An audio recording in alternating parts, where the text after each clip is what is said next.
Hey everybody, Locold here with an update to my Magnum Opus Whirlwind builds. This video is going to kind of document my experience trying to push higher and higher into higher tier nightmare dungeons. It's kind of been a struggle, but I ended up clearing a 77 last night, and I'll show a clip of that towards the end. I might cut it up, I don't know. There's a lot of footage. It took a while. But yeah, I'm just going to jump right in. So, right off the bat, I swapped off of Lunging Strike to Frenzy. This is something that I don't really think matters too much. You can stack up Frenzy charges to get another 24% damage reduction, so the higher you get, 24% is pretty fucking good. But a lot of the time I wasn't really using this. This wasn't the major change that I made. It's just something that I added. If we go further and further down, the key change I made is actually swapping to Steel Grasp. So prior we were using Ground Stomp, and on our amulet we were using Aspect of Retribution. We get 60% more damage against stunned enemies. I'm moving away from that now just because I don't feel like it's actually worth it.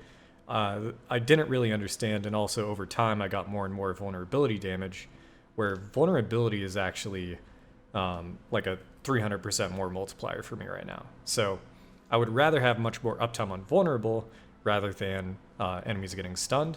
So we're going Steel Grasp to ensure that. We also get some free berserking. So that was one of the major changes. I can more easily, group up a bunch of elites that have tons of health, throw out a Steel Grasp, and then start whirlwinding on top of them to chop them up. The other change I made was prioritizing healing. So we have maxed Raid Leader. We also have a maxed Invigorating Fury. And then because we swapped off of Aspect of Retribution, we swapped to... I don't know what it is. What? Crowded Sage? I don't know what the aspect's called. But it's the healing one. This I'm still messing around with. So basically, I have yet to...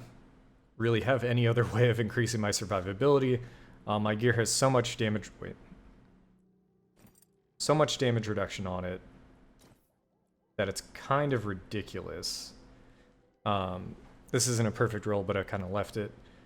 Once again, like +4 ranks challenge each out, 3% or 3 damage reduction affixes. Same with the amulet, right?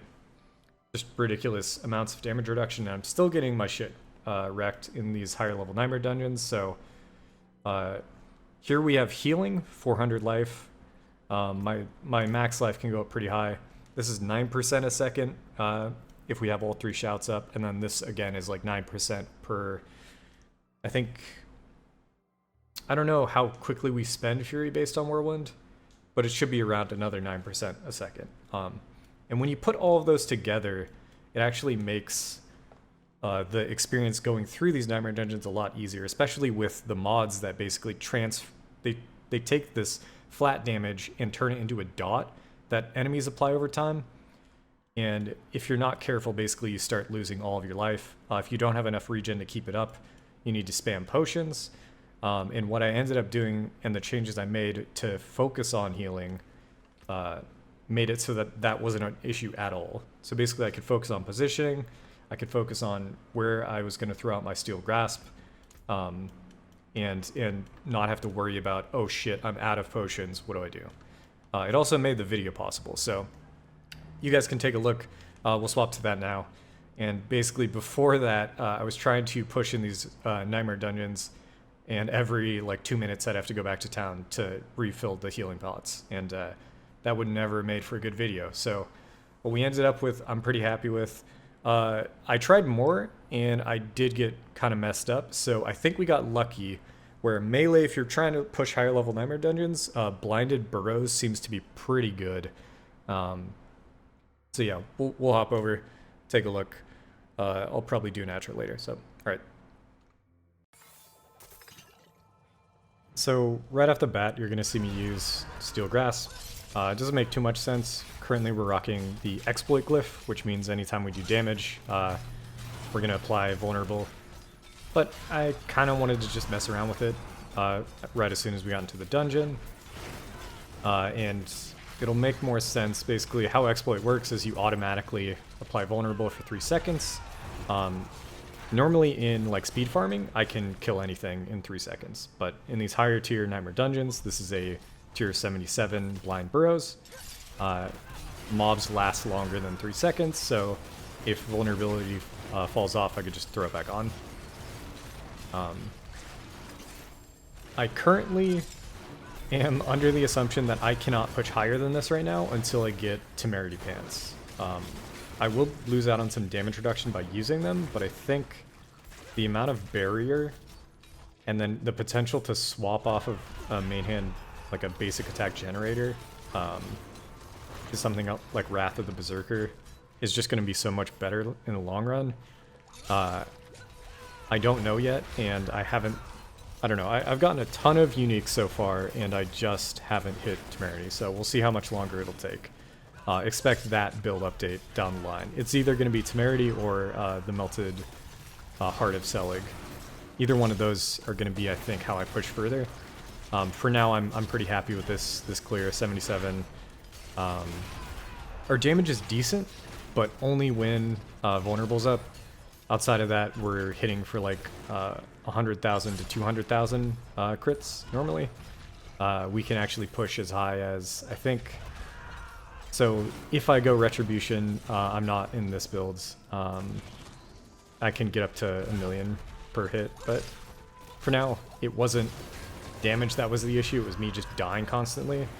So you can kind of see my life is going down a ton, right? I think this is one of the dungeons where I am taking dot damage, but because of how much healing I have, it's actually crazy how, like, the Fortify icon, maybe they should fade it in and out, I don't know. It just keeps flickering, and that's because I'm constantly healing. That's a benefit I didn't talk about, where a lot of my, like, more permanent damage reduction is coming from Fortify, as well as a good amount of just flat damage. So having your health up so that Fortify is up more often is kind of one of the most important things you can do in these high-level scenarios. Obviously, you're going to see a lot of slowdown for these elite packs. These mobs are specific to this dungeon. I don't know if they always roll Vampiric, but they're kind of a bitch if you let them hit you when they have it up. I realized in this dungeon that there's like an audio cue when they have it up. So that's what you're going to see me do whenever I run away and just kind of like dance around for a bit. Not only am I waiting for cooldowns, I'm also not trying to get this guy to hit me and then heal for like 50% of his life. The classic.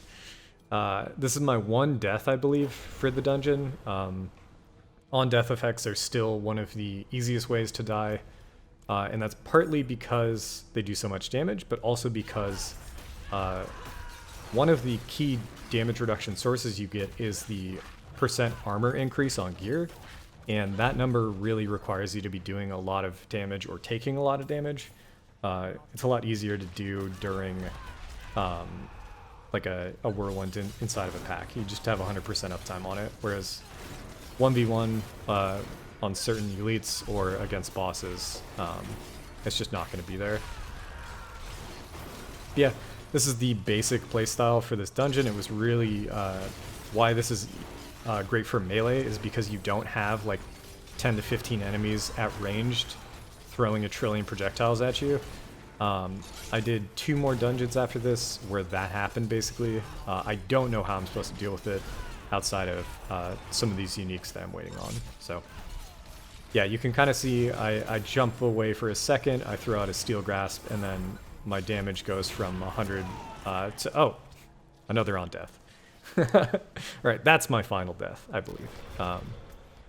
But yeah, vulnerable takes my damage from like 100 to 200 to like 600 to 700,000 damage.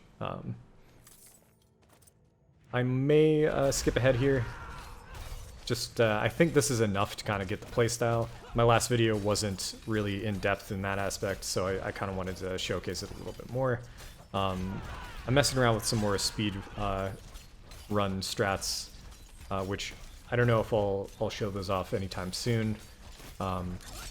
I'm mostly just farming, trying to get these uniques that we're missing out. So I'll skip to the end to the boss fight.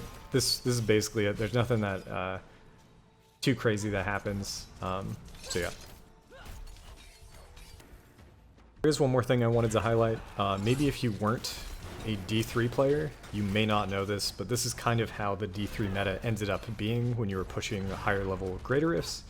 And it's basically around shrine usage. So in D3, the meta was basically taking advantage of the shrines in that game, using them to do as much damage as possible, and not wasting them. And that would kind of get you these clears that would be otherwise impossible.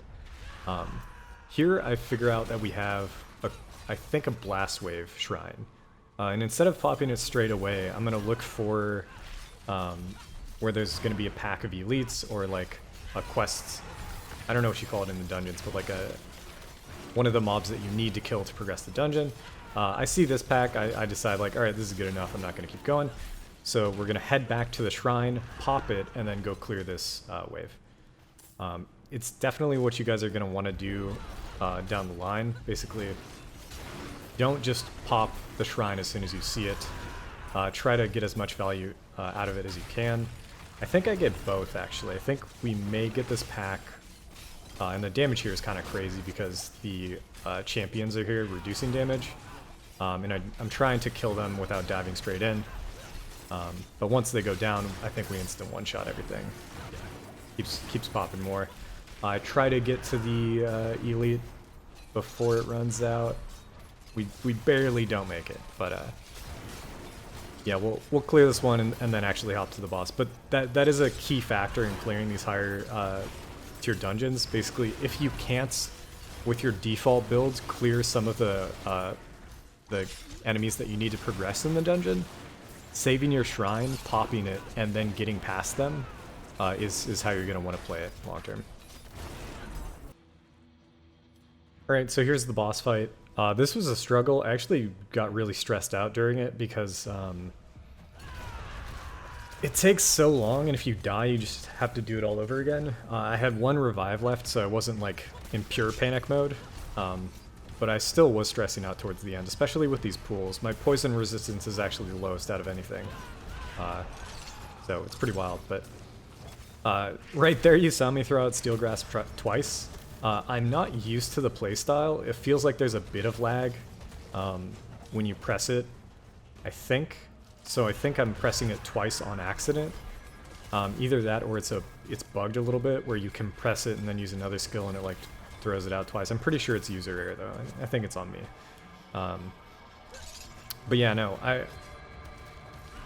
I don't know what to say when it comes to like, this build is not very good for bossing. I've been actually trying Uber Lilith recently, and that's the struggle. I think in a similar fashion I'm going to need more damage reduction in order to clear that, just because we don't do enough damage that it's like feasible that I can play perfect for like a 30-minute boss fight. This obviously is not that bad compared to a campaign boss or like an Uber boss, but this was a lot more effort than I had put into any other boss fight in any other Nightmare dungeon. I think this is actually one of the more dynamic bosses that you can find at the end of a dungeon. A lot of the other ones are more straightforward. This guy does try to move around.